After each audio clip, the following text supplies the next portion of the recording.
Justice Herbert Volney is hoping to cross from the judiciary, which upholds law, to Parliament, the legislature, which creates law.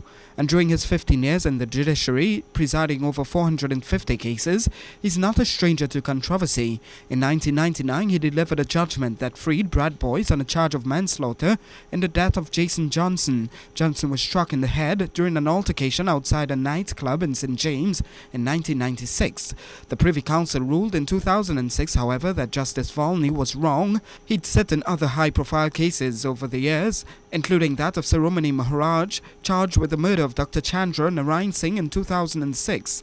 The state had concluded its testimony, and instead of being called to make their defense, the accused attorneys presented legal arguments to Volney. They were entitled to say that they wished to have the trial stopped if the state had not proven the guilt of the accused.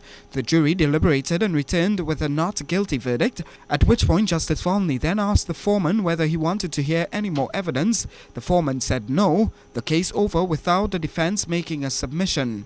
He'd also denied bail to Muslim leader Imam Yasin Abu Bakr on 2 occasions, following his arrest on charges of sedition, incitement and terrorism, and it would take several applications by Bakr's attorneys before bail was granted.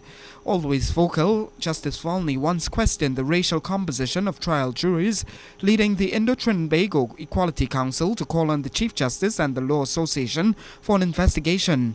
A strong advocate for strokes, he once told the court with regards to a man found guilty of a sexual offence, "I would love to, and I think the public would wildly approve of it.